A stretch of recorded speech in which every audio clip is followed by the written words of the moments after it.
Vince Morales joins the show today. He's here to talk about his upcoming fight. He is taking on Jonathan Martinez on the 21st. Vince always brings a great fight, and it's not one you're going to want to miss. Vince, how are you doing, bro? Doing good, man. I actually literally just finished helping Davey Grant cut some weight for his fight tomorrow. So good man. Now, just chilling, enjoying the rest of the night. What's sparring like with you and Davey Grant? Because the fight was awesome. He's a pain, man. You're thinking of Yanez that was fighting him though. No, you two had a good fight. I mean, no, we didn't fight. Me and Davey. Y'all didn't fight? No, Yanez did. Oh my god, I don't know what I'm thinking. It's funny. A few people hit me up saying that their kids thought I was fighting him because they thought me and Yanez looked alike. Y'all do a little bit. Yeah. I was like, oh shit. No, but Davey Grant's a madman, dude. He's like one of my favorite training partners probably ever though. He's like you never know what's coming your way, and like it's funny. I was asking him about that. Like, how are you setting your things up and stuff, or whatever it was? And he says, well, you know what's funny? If I don't know what I'm throwing, you're sure as hell not gonna know what I'm throwing. So I just go, I'm like, okay, dude, hell yeah. He's just throwing it, huh? That's awesome. Yeah, he's a madman. So you're helping him cut weight and prepare for his upcoming fight. He's helping you prepare for Martinez as well? Yeah, exactly. Yeah, we kind of have a little competition going on, seeing who can finish whose opponent faster, because he knocked out Martinez and I beat Smoka in my last fight. Y'all swapped opponents. I didn't think about that. That's awesome. Yeah. So what's training been like for Martinez, man? It's been good. I've basically been training. I've been in fight camp for basically like 2 months now, just kind of grinding. Anyways, like 3 months actually. Now that I think about it, yeah, it's been good though. Like so this fight is like a 4.5 week notice. I want to say something like that. So kind of a sweet spot for me because I'm always training hard. So I don't like to think about somebody for like a prolonged period. Right. So yeah, this one's kind of been a good sweet spot. It's enough time for me to watch some tape, develop like a solid game plan for us to kind of focus on and just sharpen up my own tools. I think we match up well. I think it's a good fight. Yeah, I do too. It's you always bring a good fight. Martinez does too. Now, you're on a really good streak right now. You suffered the devastating leg kicks of Chris Gutierrez. Oh, we don't talk about that. No, I think it's hilarious. Every time like Gutierrez fights, you're like, great. Now I got to see promos all the time. But then every time, bro, and it's like they treat that like that's the only highlights they can find for him. I'm like, bro, you guys are killing me. Didn't he just have like a huge knockout, like a back fist or something? Oh yeah, and hopefully that one outshines some of the stuff that happened in our fight. So we'll see. But since then, you've gone on. You've had a good little run. You're on a 2-fight win streak here, and you had a beautiful overhand right against Luis Smolka. Man, so what's changed? Because you were on a 2 straight skid. You were 1-3 in your last 4, but now you've kind of seemed like you've turned it around. Your boxing looks crisp. You look like you cut in the ring well. What's changed for you? I think a big part of it. I think I was in my own way a little bit for the first little bit of my UFC run. And with the Gutierrez fight, that was right as COVID started going on. I wasn't like, I say this all the time, and I'd go back and take the fight again, but I probably wasn't in the best like physical shape or like mental preparedness for what is essentially a shot at trauma, right? Like every time we go in there, we're like, okay, cool. We're looking at some life defining moments kind of every time. And like I may not have been as ready for that as I was trying to force myself to be. Right. But like I said, all that's in the past. I would definitely do that again every time just because I know how I am. But I really settled in at Syndicate with under John Wood. And I think we have good chemistry. I get loads and loads of great training partners that come in. Just today, matter of fact, there was sparring. There was Aljo was in, Marab was in the room, Alex Perez is in the room, Ricky Simone's in there, Cameron Else, man, who else is in there? Jay Perrin's in there. The whole the risen champ Kai Asakura. Yeah, he's good too. He's got power. Yeah, it was insane. Like the level that was in there. I'm like, this is this is crazy. And that's kind of it's almost regular basis. Like there's no easy rounds there. And I think that really helps me sharpen up and figure out what I can really work, what I need to clean up and all that. Yeah, I've just been on a constant thing of growth and trying to get out of my own way and not forget that we're going into these fights literally to fight. Like it's great to go in there. Okay, cool. I want to win this. Like this comes with a win, yada, yada. But at the end of the day, it's a fight. And if we don't respect that for what it is, then yeah, I think we're kind of in our way. So like, is the UFC feeding the bantamweights like jet fuel or something? Because this is by far the best division in the UFC for sure. Oh, I got goosebumps when you said, bro. It's so dense. Like it's like ridiculous. Everywhere you look, like the down to like the best 30 guys in the division are like almost all interchangeable at one point or another. It's wild. I love it. Like that's exactly what I got into it for. Yeah. And they got some good guys coming up too. Obviously aside from you and Davey, you got Yanez, Barcelos, who's, Barcelos is hit or miss sometimes.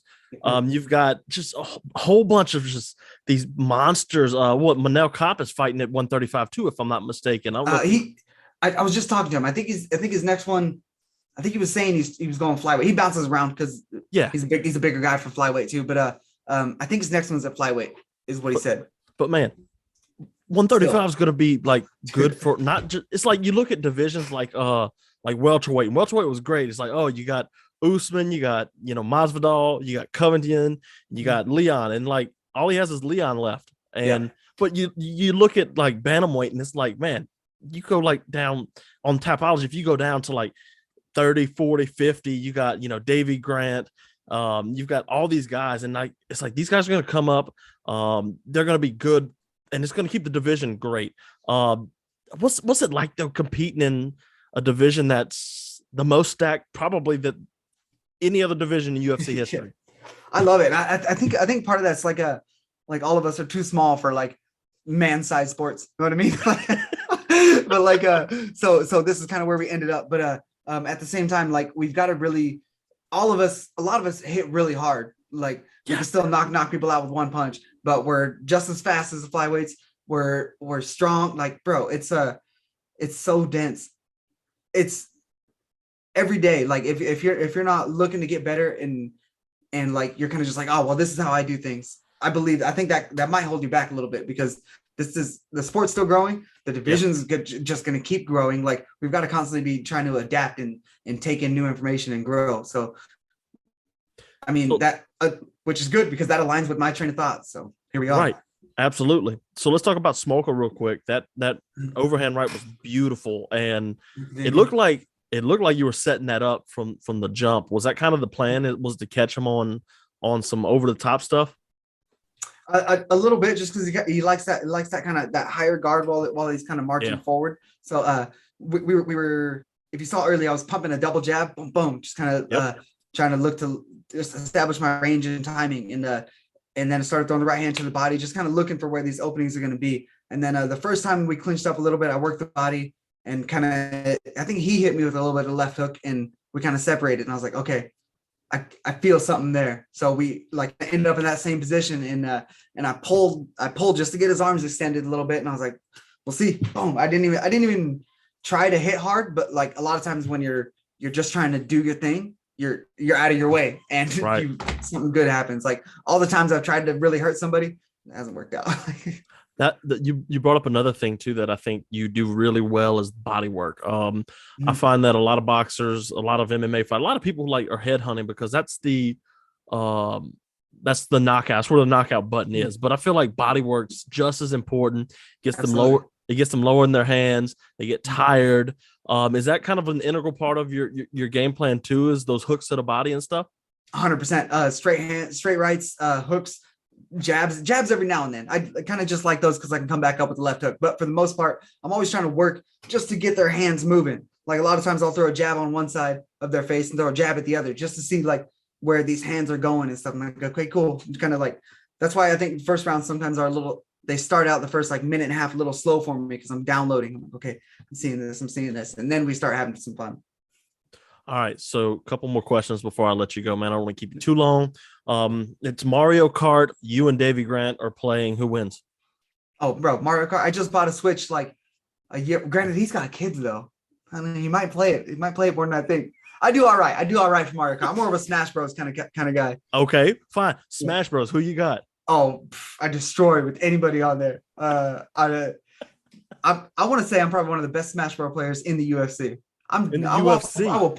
I'll put money on that. Okay, so what if Demetrius Johnson comes back? Are y'all doing like the Ooh, that's match? a good one. He might be tough. Yeah, but he's not in the UFC. He's in one. He goes hard. Yeah, I know he goes hard. I still think I beat him though. Oh, shots at Mighty Mouse. I like shots, that. Dude, yeah. So let me tell you about the time I blessed my son with this whooping on Smash Bros. So okay, he's my stepson. And I went and I visited with my wife. My wife, well, she was my girlfriend at the time, and she told me, hey, don't let him win. I said, say no more. So growing up, I played Smash Bros. When it first came out. My character was Fox and Link. Okay, nice. So he's like, I'm gonna pick Mewtwo. He's the strongest on the game. I'm like, pick Mewtwo, bro. Pick him. We're gonna play 99 lives too. So you're gonna know you gonna quit. I'm gonna make you quit, or you gonna like. So I picked Link, and he's like, no. How are you this good? You've never played this before. I'm like, there's things you need to learn. Yeah. And like, if he tried a couple more times, it just ever since then it's not been like that. Now he's like all on Fortnite. He's like, I'll beat you at Fortnite. I'm like, I would run circles around you in Fortnite. I've never played Fortnite in my life, but right. I got to keep up the illusion, man. Yeah, I get it. That's hilarious. Dude. I've been playing Smash Bros for forever. I used to play 64. I used to play Melee religiously. Like I'm all about it. So like I'm deep into that game. That's like one of the games I'm best at, I think. Yeah, all the muscle memory and stuff. Like I remember all the combos from Link like instantly. It took me like 2 seconds. Like, okay, I got this. This game over. I got it. Hell yeah. I love it, dude. I'm all about it. Oh man. All right. So last question before I let you go. Cut me a promo. Why should everybody tune in to the card on the 21st to watch you and Jonathan throw down? I know why, but I want my listeners to know why. Right. So it's funny. So if you ever watch like Jonathan Martinez fights, you'll always see my tweets always pop up on there. I'm always giving the dude props. Like we fought on a couple card on a card a while back, and I met, and I was like, oh, that's good. I like that guy. And and we've kind of been cordial ever since. But like it's bantamweight division, so we're bound to cross paths if we're winning. Anyways, I know everybody likes nobody really likes that. Rather, they're like, oh, these guys are friends or whatever. So fuck that guy for the time being. But we're gonna get in there, and regardless, we're both gonna get in there and throw. Well, he's probably gonna be throwing a lot of kicks, which I'm hoping he does, because I'm gonna shut that shit down. Like I'm ready to fight. Like can't wait to get in there. I wanted to get back ever since I got sick in London. I've been like hounding my manager on getting me back on another card. So what happened there, by the way? I forgot to ask. Yeah, right when I got off the plane, I just came down with the flu, like real bad, and like my bones were cold. I was like, wow, it's really cold over here. Like something's cold, and I tried warming up, taking a hot shower, a hot bath. Started feeling real crappy. My PT saw me, took my temperature and all that, and then she was like, yeah, you're 101. I got to tell the doctor, but we're gonna check on you again tomorrow. So if it's still above 100, we can't let you cut weight. And I was like, well, fuck. So I went to bed and kind of hoping for the best. And I sweat through all my sheets, and I was like burning up all night. And I woke up, I was still 101, and they pulled the plug. I'll be honest, I'm kind of glad you didn't. So I sat around London for 6 days just waiting to come home. I'm kind of glad you didn't fight, because I always like seeing fighters fight at their best, at their peak, and that wouldn't have been fair to you. I know. And I was trying to power through it too. Yeah, I was trying to like just dig like no, I can do this. But for the best, I mean, I guess it's good it didn't work out, that I could have found a way around it. But I'm still looking for that fight too. If Homeboy wants to come back down to the division, I'll play Grim Reaper and welcome him back to the 135, because he went to 45. Yeah, Wood did move up. But hey, as we know, you're too tough for your own good sometimes. Yeah, that's how it goes. That's what makes you such a great fighter, though, man. That's what makes you so much fun to watch. You know, you're just like bringing it. Anyways, Vince Morales, thank you for coming on, man. Where can everybody find you on social media? The best place is probably Instagram, but all my social medias are all at Vendetta135. Starting the beginning of next week, I'm going to be doing Vin Bedded's little TikToks that I've been putting up. I just do little behind the scenes, like compilations of all the stuff for Fight Week. So first one should be out probably like Tuesday. It's just short, like little minute thing behind the scenes. It's kind of dope though. I have a good time with it. I'm gonna go follow you on TikTok, man. Hell yeah, I like it. All right, bro. Thank you, Jonathan. Gosh, thank you, Vince. Take it easy, my man. I appreciate it, bro. It was good talking to you. Later.